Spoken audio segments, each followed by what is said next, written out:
Hello friends, मैं एकता शर्मा और हम पढ़ रहे हैं अपनी स्टोरी इवलिन। तो इवलिन स्टोरी में जैसे हमने पढ़ा था कि ये जो इवलिन जो एक बच्ची है, ये जो स्टोरी है वो फ्रस्ट्रेशन पे बेस्ड है और इस बच्ची को अपने फादर की जो टायरनी है उससे बहुत ही ज्यादा उसको डेंजर फील होता है, डर लगता है। तो वो एक लड़का है, वो उसके साथ में लव अफेयर में गिर जाती है, लव अफेयर में पड़ जाती है और जो उसका नाम क्या है, फ्रैंक। और उस फ्रैंक के साथ में वो भागने वाली होती है, लेकिन वो अब सारी चीज अपनी याद कर रही होती है कि कैसे वो अपना जो हार्ड वर्क करके अपनी लाइफ को बिता रही थी, कैसे वो अपने भाई बहन का उनका ध्यान रखती थी, कैसे वो अपने फादर से डरती रहती थी। तो ये सारी चीज है वो यहाँ पे बताई जा रही है। अब देखो आगे हम पढ़ते हैं। She was about to explore another life with Frank. कि she was about to explore मतलब वो एक्सप्लोर करने वाली थी, वो खोजने ही जा रही थी अनदर लाइफ, दूसरा जीवन विद फ्रैंक। अब उस लड़के का नाम क्या था, फ्रैंक। कि वो फ्रैंक के साथ में अपना दूसरा जीवन है वो खोजने जा रही थी। फ्रैंक नाम के लड़के के साथ वो भागने वाली थी। 19 ईयर्स से ऊपर थी वो। Frank was very kind, manly, open hearted. जो फ्रैंक था वो वेरी काइंड, वो बहुत ज्यादा काइंड था। मैनली मतलब एकदम मानवतावादी था, एंड ओपन हार्टेड, और ओपन हार्टेड था, खुले दिल वाला था। She was to go away with him by the night boat to be his wife and to live with him in Buenos Aires where he had a home waiting for her. कि she was to go away with him मतलब वो उसके साथ जा रही थी। कैसे? Bye the night boat के द्वारा, टू बी हिज वाइफ, कि उसकी वाइफ बनने के लिए, उसकी पत्नी बनने के लिए वो नाइट बोट के द्वारा, रात्रि में जो बोट चलती है उस बोट के द्वारा वो उसके साथ जा रही थी। And to live with him, और उसके साथ रहने जा रही थी। कहाँ पे? In Buenos Aires. तो ब्यूनस एयर्स है, वहां पे वो रहने के लिए जा रही थी। वेयर, जहां पे ही हैड अ होम, जहां पे उसका एक घर था। किसका? फ्रैंक का घर था। वेटिंग फॉर हर, उसका इंतजार करते हुए फ्रैंक का घर जहां पे था, उस ब्यूनस एयर्स में वो उसके साथ में रहने के लिए जा रही थी नाइट बोट के द्वारा। How well she remember the first time she had seen him. तो हाउ वेल, अब वो याद करिए कि हाउ वेल शी रिमेम्बर, कि कितनी अच्छी तरीके से उसको याद है। द फर्स्ट टाइम, पहली बार, शी हैड सीन हिम, जब उसने उसको देखा था। मतलब जब इवलिन ने उस फ्रैंक को देखा था तो वो पहला टाइम है, वो कितनी अच्छी तरीके से उसको याद था। She was lodging in a house on the main road where she used to visit. कि ही वॉज लॉजिंग मतलब वो रह रहा था। तो वो कहाँ रह रहा था? इन अ हाउस, एक घर में, ऑन द मेन रोड, कि मेन रोड पे एक घर में वो रह रहा था। Where she used to visit, जहां पे वो विजिट करती रहती थी, मतलब जहां से वो आया जाया करती थी, जहां से वो विजिट करती रहती थी, उस मेन रोड पे घर में वो रहता था। It seemed few weeks ago, it seemed ऐसा प्रतीत होता था, फ्यू वीक्स अगो मतलब ये कुछ सप्ताह पहले, अगो यानी पहले, फ्यू वीक्स यानी कुछ सप्ताह पहले जैसा प्रतीत होता था। He was standing at the gate, he picked cap, pushed back on his head and his hair tumbled forward over a face of bronze।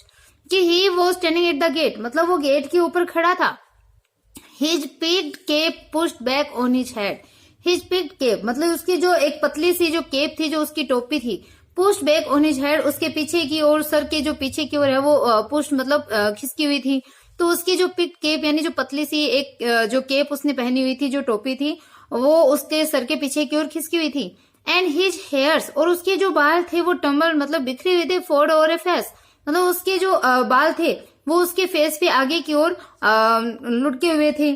और जो ब्रोंज यानी कांसा धातु होता है, तो उसका जो फेस है, ब्रोंज के जैसा फेस है उसका, जो ताम्र रंग का तांबे जैसा या उसका जो फेस था, उस फेस के ऊपर आगे की ओर उसके बाल है वो टम्बल यानी लुढ़के हुए थे। और जो केप है वो पीछे की ओर खिसकी हुई थी। Then they had come to know each other, then तब they had come to know each other, उन्होंने एक दूसरे के बारे में जाना था, मतलब तभी वो जानने लगे थे। He used to meet her outside the stores every evening and see her home।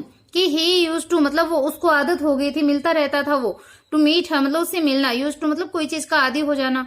तो he used to meet her, वो उससे मिलने का आदी हो गया था। outside the stores मतलब स्टोर के बाहर, जहाँ स्टोर पर वो काम करती थी वहां पे every evening, प्रत्येक इवनिंग को, प्रत्येक शाम को स्टोर के बाहर वो उससे मिलने का आदी हो गया था। फ्रैंक है वो, किससे? इवलिन से। एंड सी हर होम, और उसको घर पर मिलता था।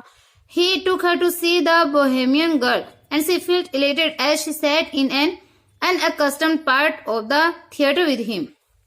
कि ही टुक हर, वो उसको लेकर के गया था, टू सी, देखने के लिए, द बोहेमियन गर्ल मतलब द बोहेमियन लड़की जो था उसको देखने के लिए वो उसको लेकर के गया था। एंड शी फेल्ट इलेटेड, और उसने इलेटेड फील किया, मतलब इलेटेड होता है हैप्पी, अपने आप को हैप्पी फील किया।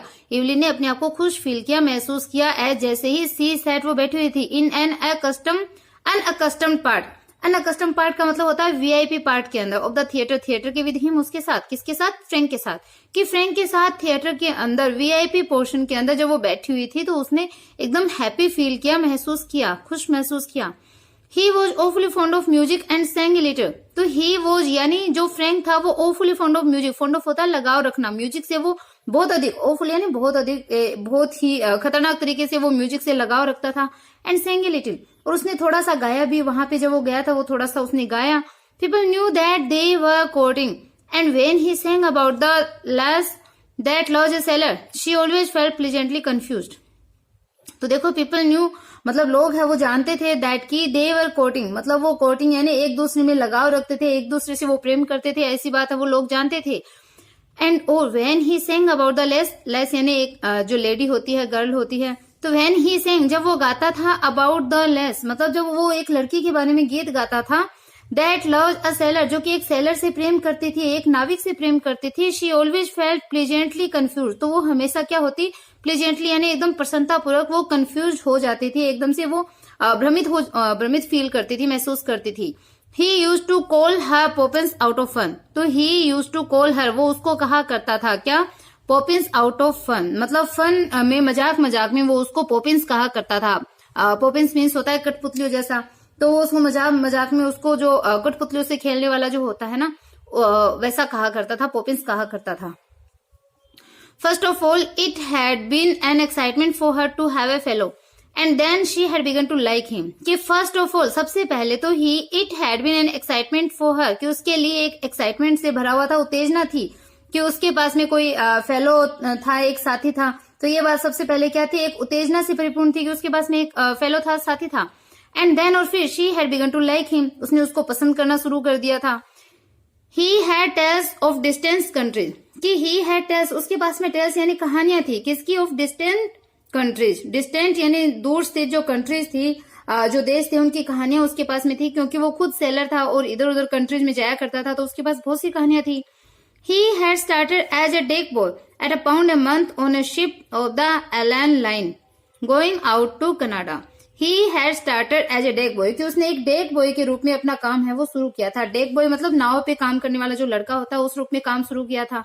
Eight a pound a month on a ship of the Allan line, कि जो एलन लाइन है, उस एलन लाइन के जहाज के ऊपर महीने के 1 पाउंड के रूप में उसने डेक बॉय के रूप में, नाव पे काम करने वाले एक लड़की के रूप में अपना काम शुरुआत किया था, काम की शुरुआत करी थी। एलन लाइन से जो कहाँ जाता था, कनाडा की ओर जो जहाज जा रहा था, वहां पे उसने महीने का 1 पाउंड के अंदर डेक बॉय के रूप में काम शुरू किया था। तो he told her the names of the ship he had been on and the names of the different services, कि ही टोल्ड हर, उसने उसको बताए थे, किसने, फ्रैंक ने इवलिन को बताए थे, the names of the ships, कि जो शिप थे उन शिप के नेम भी उसने बताए थे फ्रैंक ने इवलिन को।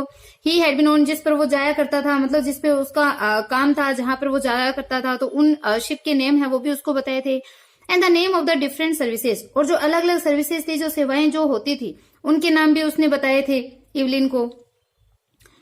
He had sailed through the Straits of Magellan and he told her stories of the terrible Patagonians, कि he had sailed मतलब वो sail यानी वो मतलब जहाज चला चुका था, अपनी नाव है वो चला चुका था, through the Straits of Magellan मतलब जलडमरू मध्य जो होते हैं, मैगलन का जो जलडमरू मध्य है, तो वहां से वो नाव चला करके गया था, वहां पे भी उसने सेलिंग करी थी, नाव चलाकर वो गया था। And he told her stories of the terrible Patagonian, and he told her, और उसने उसको बताया था, किसकी स्टोरीज बताई थी, टेरिबल पेटागोनियन, टेरिबल यानी एकदम भयानक जो पेटागोनियन है, उनकी स्टोरी भी फ्रैंक ने इवलिन को बताई थी। He had fallen on his feet in Buenos Aires, he said, and had come over to the old country just for a holiday, कि he had fallen on his feet, तो he मतलब वो उसके पैरों में गिर गया था, इन ब्यूनस एयर्स मतलब ब्यूनस एयर्स में वो उसके पैरों में गिरा था। ही सेड, उसने कहा, and had come over to the old country just for a holiday, and had come over to the old country, और इस old country में, इस पुराने देश में वो केवल हॉलीडे के लिए आया था, छुट्टियां मनाने के लिए आया था। Of course, वास्तव में father had found out the affair, कि उसके फादर ने उसके अफेयर के बारे में फाउंड आउट मतलब पता लगा लिया था। and had forbidden her to have anything to say to him, and had forbidden her, और उसको forbidden मतलब मना कर दिया था, to have anything to say to him मतलब उसको कुछ भी कहने से, उसने उसे कुछ भी कहने से एकदम फोरबिडन यानी मना कर दिया था। उसने क्या बोला, I know these seller chaps, he said, उसने कहा कि मैं इन जो सेलर चैप्स हैं, मतलब जो नाव चलाने वाले जो लोग हैं, जो नाविक हैं, उनको मैं अच्छे से जानता हूँ. One day he had quarreled with Frank, and after that she had to meet her lover secretly. तो one day एक दिन he had quarreled with Frank, उसने क्वाल के साथ जो फ्रैंक है उस फ्रैंक के साथ में क्वाल मतलब झगड़ा कर लिया था इवलिन के फादर ने. एंड आफ्टर दैट, और उसके बाद में she had to meet her lover secretly. तो जो इवलिन थी, शी इवलिन के लिए आया है, उसको मिलना पड़ा था अपने लवर से सीक्रेटली, यानी एकदम गुप्त रूप से रहस्यात्मक तरीके से अपने लवर से उसको मिलना पड़ा था. The evening deepen in the Avenue, जो शाम थी वो एकदम उस एवेन्यू पे, उस सड़क के ऊपर शाम एकदम डीपन यानी गहरी हो गई थी. The white of the two letters in her lap grew indistinct. The white of the two letter, मतलब जो दो लेटर उसके लैप यानी उसकी गोद में जो दो लेटर थे, तो वो उसका जो व्हाइट कलर था, सफेद रंग था, वो ग्रू इनडिस्टिंक्ट, वो एकदम धुंधला सा होता जा रहा था, एकदम इनडिस्टिंक्ट हो रहा था. तो दो लेटर जो थे, वन वॉज टू हैरी, एक लेटर किसका, एक हैरी का था. The other was to her father, और दूसरा उसके पिता का था. Ernest had been her favourite, कि जो अर्नेस्ट था वो उसका फेवरेट था, उसका मतलब एकदम प्रिय था जो अर्नेस्ट था. But she liked Harry too, लेकिन वो हैरी को भी पसंद करती थी. देखो अर्नेस्ट की मृत्यु हो गई थी, डेथ हो गई थी उसकी, और हैरी ही जीवित था. तो वो बता रहा है कि वो अर्नेस्ट उसका फेवरेट था, बट वो हैरी को भी पसंद करती थी. Her father was becoming old lately, she notice, तो उसने नोटिस किया कि उसके जो फादर हैं, उसके फादर है वो क्या हो रहे थे, बिकमिंग ओल्ड लेटली, मतलब वो ओल्ड हो रहे थे, उसके पिता बूढ़े होने लगे थे, ऐसा उसने नोटिस किया था. ही वुड मिस हर, कि वो उसको मिस करेगा, उसके फादर है वो उसको याद करेगा. Sometimes he could be very nice, कि कभी कभी क्या है, he could be very nice, वो बहुत अच्छे होते थे, कभी कभी उसके फादर है वो उसके लिए अच्छे होते थे. Not long before, when she had been laid up for a day, he had read her out a ghost story and made toast for her at the fire. तो देखो अभी वो याद कर रही है अपने फादर की और बातों को भी, कि नॉट लॉन्ग बिफोर, मतलब लंबे समय पहले नहीं, मतलब कुछ ही समय पहले, अभी अभी हाल ही में, when she had been laid up for a day, जब वो एक दिन laid up यानी लेटी हुई थी, जब एक दिन थोड़े समय पहले ही वो जब थोड़े समय पहले वो एक दिन लेटी हुई थी, तो ही हैड रीड हर, तो ही यानी उसके फादर ने रीड हर उसके लिए पढ़ा था आउट अ घोस्ट स्टोरी, मतलब एक घोस्ट स्टोरी, एक जो भूत की जो स्टोरी थी वो उसके फादर ने उसके लिए पढ़ी थी. And made toast for her at the fire, और फायर पे उसके लिए टोस्ट भी बनाया था, टोस्ट मतलब उसके खाने के लिए बनाया था. Another day when their mother was alive they had all gone for a picnic to the hill of house, कि अनदर डे मतलब एक बार दूसरे दिन, मतलब और दूसरे दिन की वो याद कर रही है कि when their mother was alive, जब उनकी मदर अलाइव थी, जीवित थी, तो दे had all gone for a picnic, तो वो सभी पिकनिक पे जाया करते थे. टू द हिल ऑफ हाउथ, तो जो हाउथ की जो हिल यानी जो पहाड़ी थी, हिल जो हाउथ की पहाड़ियां थी, वहां पे वो पिकनिक के लिए भी वहां पे गए थे. ये सारी चीज वो याद कर रही है अपनी पास्ट की. और एक दिन जब वो लेटी हुई थी, उसके फादर ने एक घोस्ट स्टोरी उसके लिए पढ़ी थी, टोस्ट भी बनाया था. She remembered her father putting on her mother's bonnet to make the children's laugh, कि शी रिमेम्बर्ड, उसने याद किया, her father putting on her mother's bonnet, कि उसके फादर है वो पुटिंग ऑन मतलब उसको पहना रहे थे या उसको बैठा दिया था मदर्स बोनेट, अपनी माँ की टोपी के ऊपर, to make the children's laugh, मतलब बच्चों को लाफ यानी हंसाने के लिए उसकी मदर की टोपी के ऊपर उसको उसके फादर ने बैठा दिया था. अब वो सारी चीजें याद कर रही है कि जब वो बच्ची थी, छोटी थी, उसके फादर उससे मतलब प्रेम करते थे, ये नहीं था कि उसके फादर उससे प्रेम नहीं करते थे, पुरानी बातों को वो याद कर रही है. Her time was running out, but she continued to sit by the window, leaning her head against the window curtain, inhaling the odor of dusty curtain. तो जो पीछे लाइन आई थी वही वापस रिपीट हुई है कि हर टाइम वॉज रनिंग आउट, कि उसका समय है वो बीतता जा रहा था, बट लेकिन शी कंटिन्यू टू सिट, वो लगातार बैठी हुई थी बाय द विंडो, मतलब विंडो के पास में, खिड़की के पास वो बैठी हुई थी. Leaning her head against the window curtain, और जो विंडो कर्टन थे, जो खिड़की पे लगा हुआ जो कर्टन यानी जो पर्दा था, उसके सहारे उसने अपने सर को लीनिंग यानी झुकाए हुए था. Inhaling the order of dusty क्रेटन, और जो डस्टी यानी धूल भरे जो क्रेटन यानी मोटा सूती कपड़ा है, उसकी महक को वो इनहेल कर रही थी, मतलब उसकी गंध वो ले रही थी, उसके नोस्ट्रिल्स में जा रही थी. Down far in the avenue she could hear a street organ playing, कि down far in the avenue मतलब उस एवेन्यू पे, डाउन फार यानी नीचे दूर, डाउन यानी नीचे, फार यानी दूर, तो down far in the avenue मतलब उस एवेन्यू, उस चौड़ी सड़क के नीचे दूर, she could here street organ playing, कि वो एक स्ट्रीट ऑर्गन को, एक गली पे बजने वाला जो एक वाद्य यंत्र होता है, उसको बजते हुए वो सुन रही थी, सुन सकती थी. शी न्यू द एयर, कि वो एयर को जानती थी, वो हवा को जानती थी. Strength that it should come that very night to remind her of the promise to her mother, her promise to keep the home together as long as she could. अब उसको अपनी मदर से क्या हुआ, प्रॉमिस याद आ रहा है कि स्ट्रेंज दैट, मतलब स्ट्रेंज अजीब ये था, दैट की it should come that very night to remind her, कि इट शुड कम मतलब ये आती थी, दैट वेरी नाइट मतलब उसी रात्रि को, टू रिमाइंड हर उसको रिमाइंड कराने के लिए, उसको याद दिलाने हेतु, प्रोमिस यानी वादा, टू हर मदर अपनी मदर को। तो अजीब सी बात ये थी कि वो उसको अपनी मदर को जो किया हुआ जो वादा था, उस वादे को रिमाइंड करा, उसी रात्रि को उसको रिमाइंड कराने के लिए आई थी। मतलब जो वादा उसने अपनी मदर को किया था, वो वादा रिमाइंड करवाने के लिए, याद करवाने की उसकी मदर है वो उसके सामने जैसे आई हो, ऐसा ये उसको अजीब लग रहा था। हर प्रोमिस उसका वादा, to keep the home together, कि वो घर को साथ साथ रखेगी, ये उसने वादा किया था अपनी मदर से, तो उसका वादा था कि वो घर को टुगेदर यानी साथ साथ रखेगी, as long as she could, जहां तक वो कर सकती थी, जहां तक वो रख सकती थी, वो घर को साथ रखेगी। She remembered the last night of her mother's illness, तो शी रिमेम्बर्ड उसने याद करी, द लास्ट नाइट आखिरी रात्रि, ऑफ हर मदर्स इलनेस, कि अपनी मदर की इलनेस की, अपनी मदर की बीमारी की जो आखिरी रात थी वो उसने अब याद करी। She was again in the closed dark room at the other side of the hall, and outside she heard a melancholy air of Italy. कि she was again वो दोबारा से थी, in the dark room, in the closed dark room, मतलब एकदम घने अंधेरे कमरे के अंदर वो थी, दोबारा से वो उस घने अंधेरे कमरे में बंद थी, at the other side of the hall, hall के दूसरी साइड, मतलब वह हॉल के दूसरी साइड में, दूसरी ओर एक घने अंधेरे कमरे के अंदर थी। And outside she heard a मेलनकली air of Italy, and outside और इसके बाहर वो जो इटली का जो मेलनकली एयर, मेलनकली मतलब एकदम उदासी से भरा हुआ जो एयर या जो हवा थी या जो गीत था, वो उसको वो हर्ड यानी सुन रही थी। तो उस जहां पे कमरे के अंदर वो बैठी हुई थी और कमरे के बाहर वो एक मेलनकली जो सॉन्ग है इटली का, उसको वो सुन रही थी। The organ player had been order to go away and given 6 pence, कि जो ऑर्गन प्लेयर था, स्ट्रीट पे जो ऑर्गन बजा रहा था, हैड बीन ऑर्डर उसको ऑर्डर दिया गया था, टू गो अवे मतलब चले जाने का ऑर्डर उसको दे दिया गया था, एंड गिवन 6 pence और उसको 6 pence है वो दे दिए गए थे। She remembered her father strutting back into the sickroom saying, कि शी रिमेम्बर्ड उसने याद किया, हर फादर अपने फादर को, स्ट्रटिंग बैक मतलब अकड़े हुए, एकदम अकड़ करके उसके फादर को, इनटू द सिक रूम, उस सिक रूम में से मतलब उस बीमार जो कक्ष था वहां पे, तो उसने याद किया कि उसका फादर है वो एकदम अकड़ करके उस बीमार के कमरे में से सेइंग मतलब ये कहते हुए निकले थे कि dam Italians coming over here, dam Italians मतलब ये जो दुष्ट इटली के लोग कमिंग ओवर हेयर यहाँ पे आ जाते हैं, मतलब ऐसा वो उस कमरे में से बोलते हुए निकले थे कि ये इटालियन है, डैम मतलब एकदम दुष्ट जो इटालियन लोग हैं वो कमिंग ओवर है यहाँ पे आ जाते हैं। आगे देखते हैं।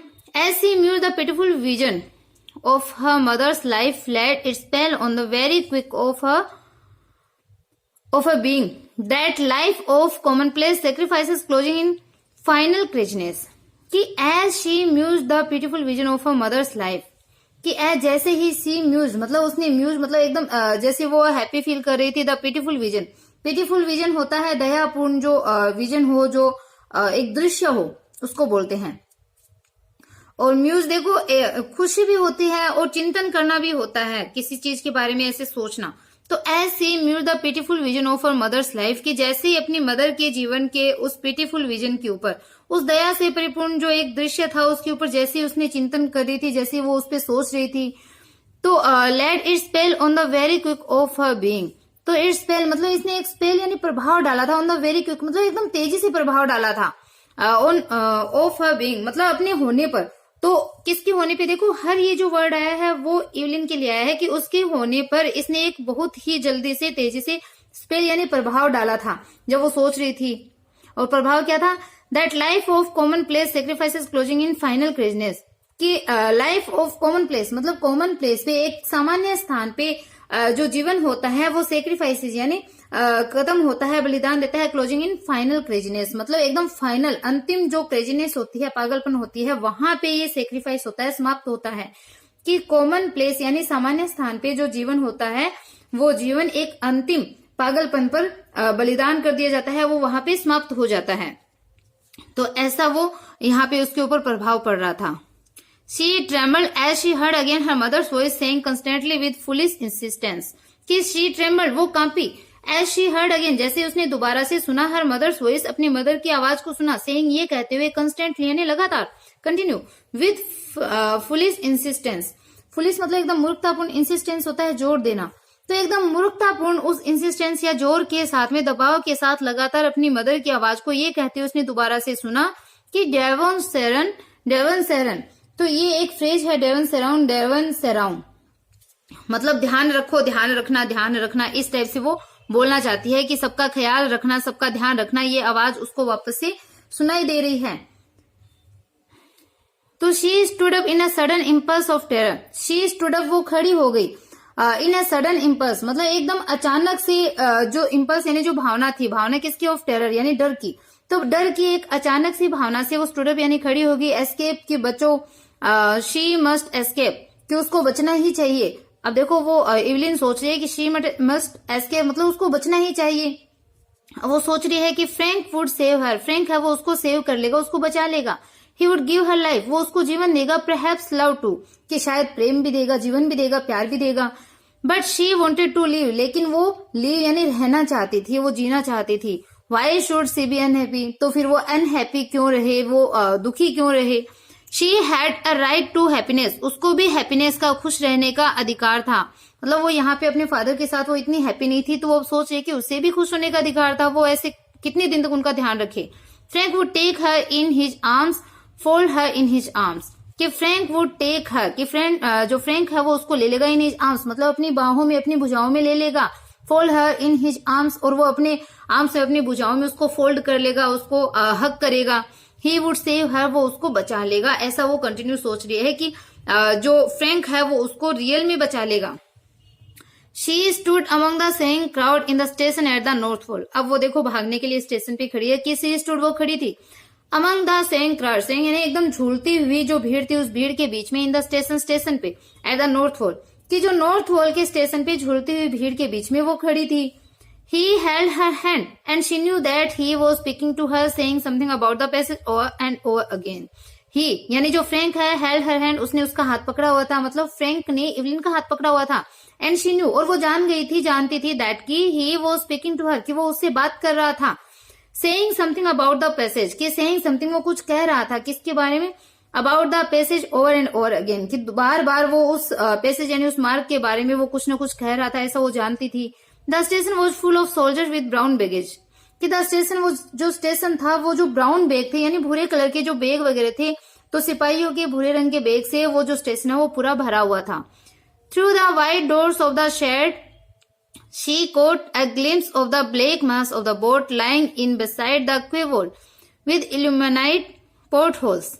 तो देखो through the wide doors of the shed मतलब through the wide door, wide door यानी जो चौड़े दरवाजे होते हैं, थ्रू यानी के माध्यम से, तो चौड़े दरवाजों के माध्यम से, ऑफ द शेड, शेड मतलब जो छत के चौड़े दरवाजों के माध्यम से, शी कोट अ ग्लिम्स, उसने एक झलक डाली, उसने एक नजर डाली, मतलब एक झलक सी देखी थी।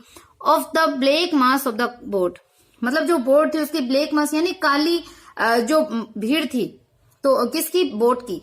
तो बोट की काली भीड़ थी, उसकी एक झलक उसने देखी थी। कैसे? छतों के चौड़े दरवाजों के माध्यम से उसने बोट की काली भीड़ के ऊपर उसने झलक डाली थी, उसने एक झलक उसकी देखी थी, मतलब बोट देखी थी उसने बहुत सारी। लाइंग इन बिसाइड द क्वे वॉल, जो कि लाइंग यानी पड़ी हुई थी, कहाँ पे? बिसाइड, बगल में, द क्वे वॉल, क्वे वॉल यानी जो ऊंचा घाट होता है, तो ऊंचे घाट के बगल में ये जो बोट है वो पड़ी हुई थी। With illuminated porthole, porthole होते हैं झरोके, इल्यूमाइन होते हैं देखो एकदम शाइनिंग, चमकदार, शाइनिंग। तो वहां पे क्या थे? वहां पे इल्यूमाइन पोर्ट होल थे, झरोके थे, एकदम शाइनिंग झरोके थे। कहाँ पे? जो क्वे वॉल यानी जो ऊंचा घाट था, उस ऊंचे घाट पे, वहां पे उसके बगल में जो बोट है वो पड़ी हुई थी और उसमें चमकदार है वो झरोके थे। शी आंसर्ड नथिंग, उसने कुछ भी आंसर नहीं दिया, कोई उत्तर नहीं दिया। She felt her cheek pale and cold and out of a match of distress she prayed to God to direct her, to show her what was her duty. अब वापस से देखो वो कंफ्यूज है, उसको समझ में नहीं आ रहा उसको क्या करना चाहिए। तो शी फेल्ट हर चिक पेल, उसने अपने गालों को पीला फील किया, एकदम पीलापन सा महसूस किया, कमजोर फील किया, एंड कोल्ड, ठंडा फील किया, and out of a match of distress, और एक डिस्ट्रेस की, मैच होती है भूल भुलैया, निराशा, निराशा की भूल भुलैया, मैच भूल भुलैया, डिस्ट्रेस यानी निराशा, तो निराशा की भूल भुलैया के बाहर she prayed to God to direct her, उसने भगवान से प्रार्थना करी कि उसको डायरेक्ट करे, उसको मार्ग दिखाए। तो उसको मार्ग दिखाने की उसने भगवान से प्रार्थना करी इवलिन ने कि मुझे सही रास्ता दिखाओ, मैं क्या करूं।